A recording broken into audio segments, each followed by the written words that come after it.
bang kailangan niya? Critical illness insurance. Ang gusto kasi nila, investment. Pwede pa lang ganun.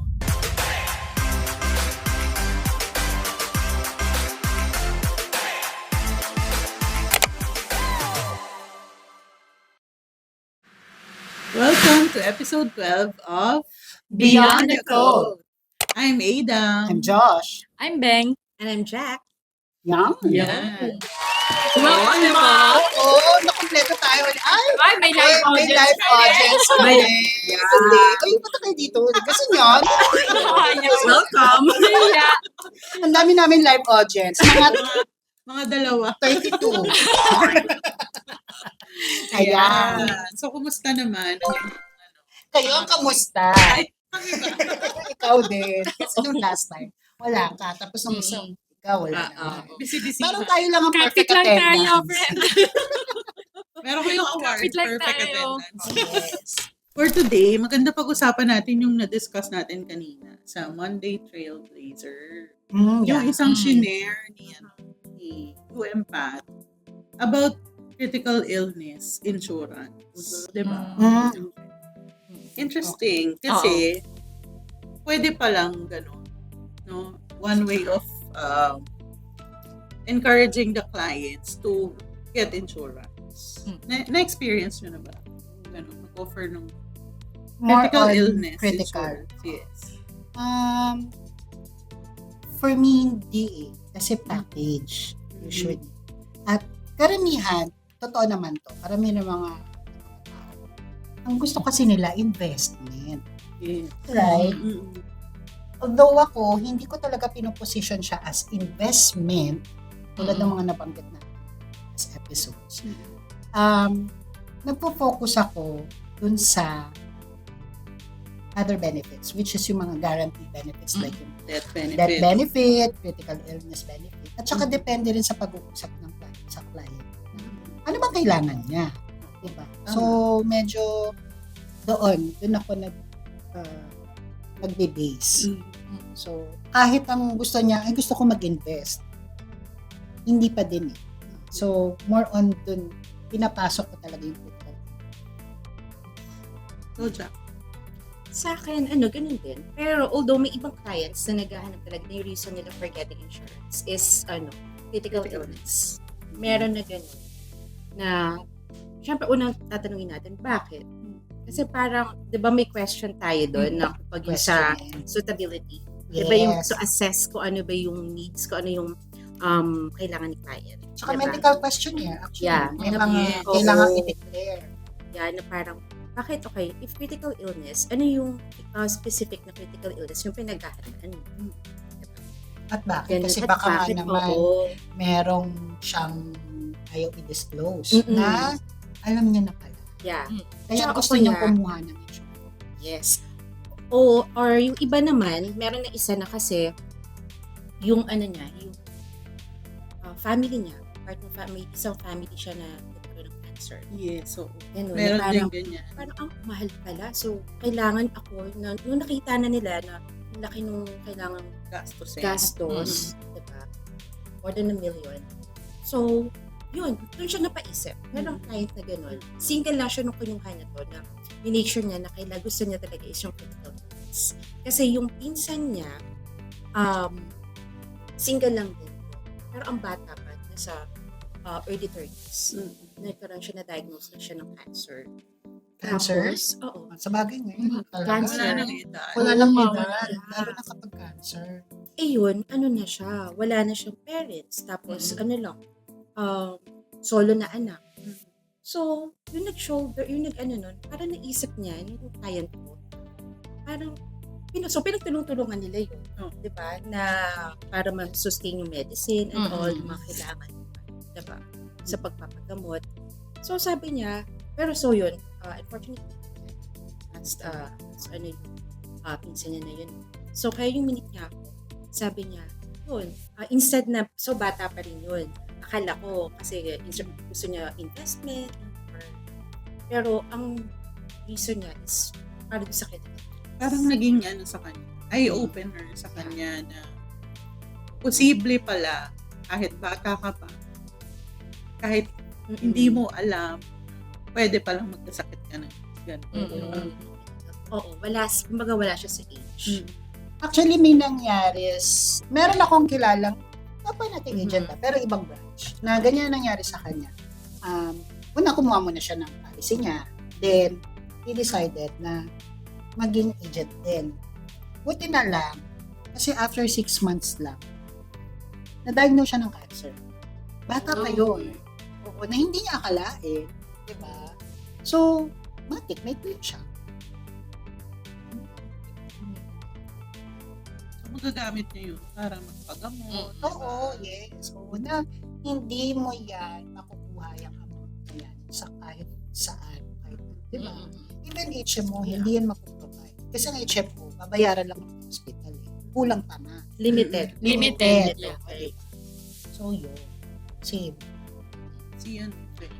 Ako lang, there were clients lang na ask sa akin before na, then, am I covered for this? Am I gonna be covered for this certain illness? Ganyan. So, mga ganun siya. Pero, in continuity dun sa sinabi mo, meron din agent na kaklose ko. Siya naman, na stroke. So, ayun, minajor ko na, ito ba covered ka ba dyan sa illness na yan? Tapos sabi ko, bigla kasi siyang nawala. So, parang 2 or 3 months siyang nawala. Tapos, nung pagbalik niya, sabi ni AM, check nyo si bakit wala. Hindi na hindi na active. Tapos, nung pagbalik niya, ayun, pinaliwanag niya sa amin na ito yung nangyari sa akin na mild stroke pala siya. So, yun. Tapos sabi ko, ikaw ba, yung insurance mo ba is covered by this? Covered ng ganito? Fortunately, unfortunately, covered naman siya.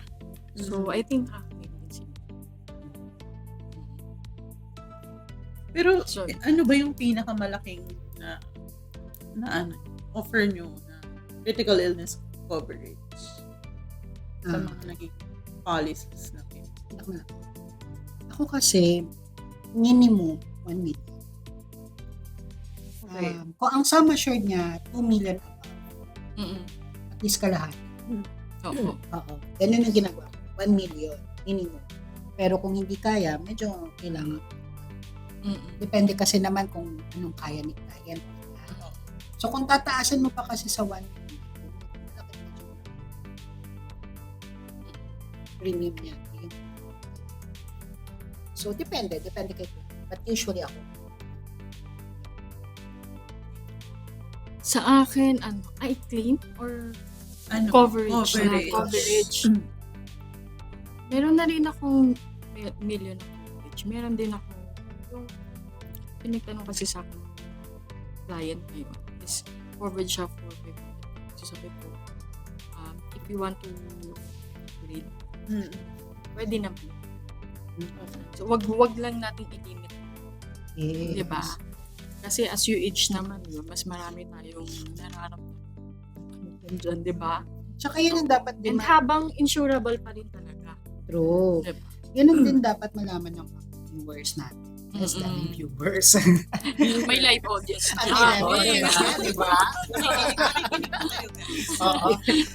Isa yun sa dapat nilang malaman din. While nandun kayo sa paying period na insurance policy nyo, you can upgrade. Yes. Lalo na kung yung mga matatagal na nakuha ang policy, 200,000 lang yung coverage. Yes. Siya mababa lang yung coverage ng critical illness. Bakit hindi nyo taasan? Diba? Habang medyo bata pa kayo Pwede pa. at healthy pa. Healthy pa. Wala pang surgery, wala pang natanggal ng organ sa inyo. Diba? So, yun. Take that chance na i-upgrade yung policy, itaas yung critical illness. Kasi you never know. Diba? Yung sa akin naman, parang din, ganun rin sinasabi ko sa mga clients. Kapag yung medyo minimum yung coverage na pero I make sure na lagi may coverage. Pero yung going back sa question mo, na kung ano yung highest amount na offer. Kasi gano'n rin ginagawa ko, kunwari 50% ordinary coverage niya is, yun, ito yung 4 Mm. million. Meron na yung 4 million yung coverage niya. So, half of it is 2 million. So, yun yung na, so, medyo pricey yung ano. Pero, iniisip niya, anyways, para ilan yung anak niya. Tapos, iniisip niya tapos yung, para, ano lang, para hindi na niya, Peace of parang mind. peace of mind na, tapos OFW kasi ito, yung client ko, na kahit na, at least, kumbaga consider niya yun. She's Yung iba thinking kasi, ahead. oo, siya yung head of the family. So, parang, yung iba kasi, parang, ay, extra na gastos yan. Ang mahal. Especially, magkano pinakaya. Medyo malaki talaga. So, yung iba, gastos lang. Ayoko na pero hindi nila naiisip na, what if, diba? Kung ano yung possible na mangyari. Hindi naman nila mention natin. Yung mga uncertainties, Unforeseen. diba? Pero pwede ba natin malaman kung magkano yung premium sa ganyang 2 million Ayun. na coverage? 16. 16,000 7. Oo, nasa a ganun. month. Tapos yung Roughly 7. insurance niya, Ang age na. 40s. nasa 40. Nasa 40s. Tapos ang type ng insurance niya is term, Hindi siya term. Hindi pa siya whole term. life. Whole life. Kasi kung whole life yun, dapat medyo affordable. Kasi, Pero nag-start malaki siya, kasi yung ano na, parang 40s na kasi siya eh. 40s. Yun din kasi, Oo. ang isa sa mga dapat natin na siguro pinaparealize din sa clients na the younger you are, the mas cheaper mura. Diba? your Yes. insurance. So, pwede kang kumuha ng mas malaking coverage for critical illness na hindi ganun ka-pricey kung Yes. bata ka pa. Yes, we Oo. also have that product. Kasi hindi naman na natin masabi ngayon kung anong age ba ako magkakaroon ng critical illness. Di ba? Anong Kasi age ngayon ka ba wala na tatamaan age sa na ganitong pinipili. sakit? So, it's True. better na prepared ka pa din. So kahit na may Yes. HM, kailangan mo pa rin, Yes. diba? Ang life insurance. Lalo na yung life insurance na nakafocus sa critical illness. Which is actually critical illness insurance. Na may ganung mga products na napaka-extensive nung coverage niya. Hindi lang siya isang item na critical illness. Hindi lang siya ganun. Kumbaga lahat. Lahat. Oo. Sige, ano bang sample? Kasi meron tayong ganyan na halimbawa na-hospitalize ka. So, ilang araw ka na-confine. Pwede mo rin yun maklaim. Na ganitong araw, ako na hospitalized. So, meron tayong tinatawag na hospital Hospital income. income. Na Daily kumbaga, hospital daily income. yan. Kung 7 days ka na hospitalized and then 2,000 a month, 2,000 per Per day. day. So, may claim kang 14,000. Pero, ano pa yon? Iba pa kapag critical illness kasi, lump sum yun, di ba? Yung Oo. na-mention ko before. So, iba pa yung daily hospital income, tapos yung lump sum benefit. For example, yung 2 million. Diba? Ano? So, lump sum na ibibigay. Na pwede mong magamit or pwede magamit ni client para makapag-recover, di ba? Kasi ang mahal na talaga ng hospital ngayon. Sabihin natin may HMO ka. Magkano ba yung sagot ng HMO?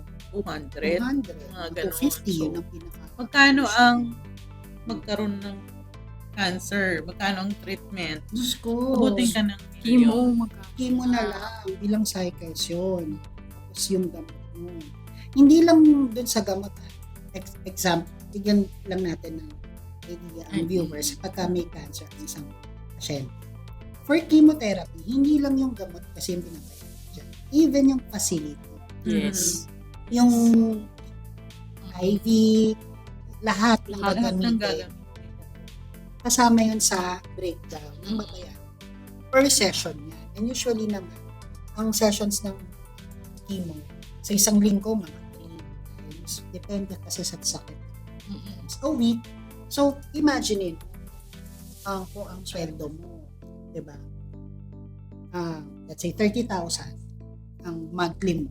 Pero weekly kang may expense na ganyan. At sa isang linggo, 3 times a week. Eh, hindi lang naman Mauubos lahat ng kukulangin ka talaga. savings. Correct. Yes. Treatment pa lang yun. Treatment pa lang yan. Oo. Wala pa yung surgery, wala pa yung doctor's fee. And at the same time, hindi mo rin masabi kung meron ka pa rin income. Kasi Mm-mm. pagka nagkasakit ka, di ba? Mauubos mo yung paid leave mo. Sa isang taon, 15 usually, 15 days lang. Yan eh. So, ubos siya. Ubos na yung savings mo. Wala ka pang income. Wala ka pang Ang masakit pa doon, tuloy-tuloy pa rin yung Yung Binabayaran. Wala eh. Kung may binabayaran kang rent, Mhm. Parang Double nakakadagdag up dun pa. sa stress Sa nung stress. client, diba? Kung may sakit ka na. may tapos- monthly amortization ka ng Oo. sasakyan, Yeah. pag-aaral ng mga bata, baon nila. Tsaka yung Lahat expenses mo, daily living expenses, Mm. tuloy-tuloy pa din. Nakadagdag lang talaga yung nagkasakit ka. Pero wala namang huminto doon sa mga gastos mo. Mm-mm. Kaya, Like yung, sorry. Sige, kaya. Sorry na kung nagkita. sige na. Oh, sige na dyan. Oh, like Yun, parang like yung sinabi kayo ni Pat, diba? Na parang, okay, hindi mo pwede sabihin dun sa, kunwari, electric bill, diba? Ay, Yes. sorry, may cancer ako, may sakit ako, may critical illness, may Pwede cancer bang next ako. month ko na lang? Oops, Yeah. excuse ako. Diba? Wala Hindi naman. ko Pwede dire-diretso bang pa rin mag-freeze siya. yung bayad ko dyan? Oo. After, Diba? pag gumaling na po ako, saka ko na natin Oo. i-resume yung payment. Kung Yes. tayo sa card, diba? Dire-diretso pa rin yun. Tubig. Mm-mm. O ngayon, internet, important na ngayon, di ba? So, lahat eh. Hindi, tsaka Basic needs. worst case din doon, kung yung halimbawa, meron kang mga anak, di ba? Oo. Na Yun kailangan na. mo na silang, di ba, pati sila masasacrifice kung talagang hindi ka prepared dun sa Mm-mm. critical illness. And usually nga, di ba, pag breadwinner yung affected, yung ganyang illness, Yun ang- talagang Buong Mahirap. family ang ang hirap mag-cope. Diyan na talaga yung hirap. Yes. Magbebenta ka ng Magbebenta properties, ng- diba? Properties, so kung ano pwede Jewelry, mo kung ano maibenta. man ang possible. Just to cover for your Malapit ka sa hospitalization. Lalapit ka sa surgeries, mga politiko, LGUs, PCSO. yan, lahat. nilalapitan. At pipila Yes, ka dyan. lahat. lahat ng pwedeng lapitan. Yes. So, So, yun. Actually, Malaki meron yan. tayo, di ba, may product yung kumbaga, may mga specific para sa ganito. For example, cancer. Meron. Diba? Yes. May mga ganong klaseng product Products. na Iba-iba. kung gusto mo ng extensive na coverage, coverage. diba? May pili kayo ng product na may ganon. Lalo na kung meron kayong history sa family. Na specific early stage pa lang na-detect. Mm-mm. Na-progress yung cancer mo, let's say from stage 2, naging stage 3, may claim ka ulit. May ganon din. Oh. So, Meron din akong isang ganyan na ano naman siya, stroke. So, naka-claim siya dun sa policy niya. Tapos, yung pera na yun, nagamit niya for, treatment. Saka yung mga therapy, ganyan.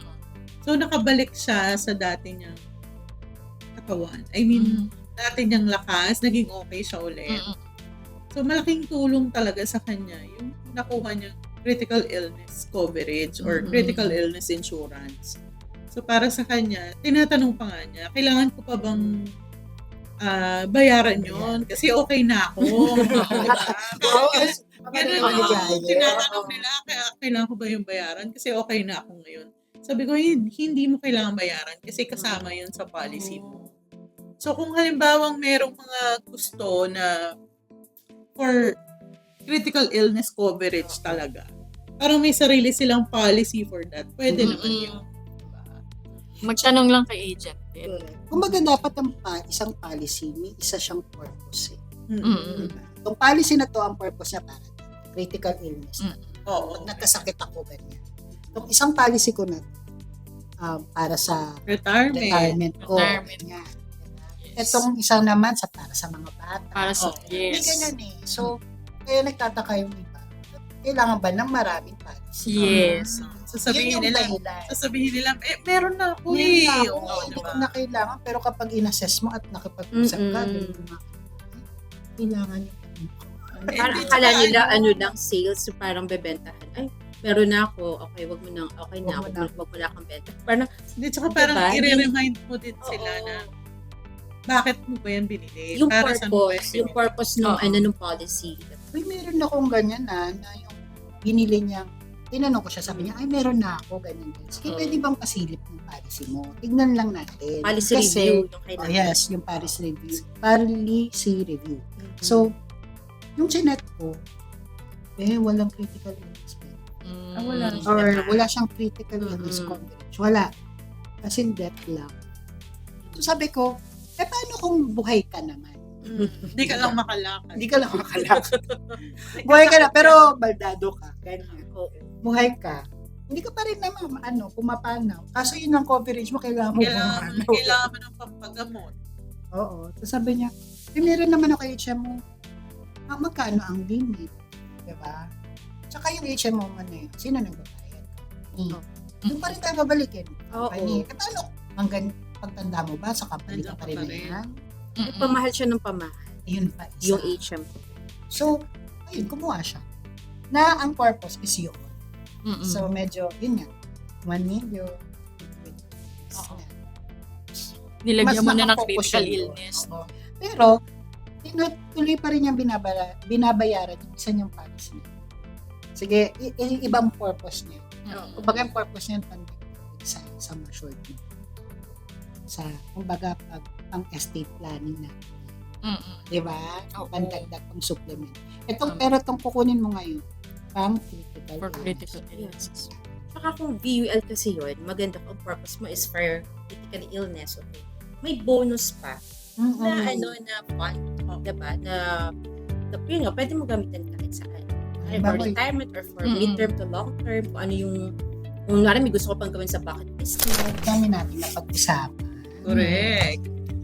So, gusto lang namin i-share sa inyo, Yes. sa aming mga viewers. Ang dami talaga nila. If you're interested sa critical illness insurance, you can talk to us, reach out to us. Or kung sino yung mga trusted agents ninyo, pwede naman. Diba? And makikita nila yung bawat profile natin sa description box. Check the description box of every videos that we upload. Meron dyan mga link ng mga bawat profile natin. So Yes. you can reach on to us. And don't forget to Like, share, and subscribe. O, diba? Hit nyo na rin yung notification bell. Diba? Yes. Para notify kayo sa mga bagong uploads na. Tama. correct. And with that, see you on our next episode. Beyond insurance, Beyond the office, beyond the code. Ayan. Bye! Bye! Oh yes, thank you sa live audience. Thank you!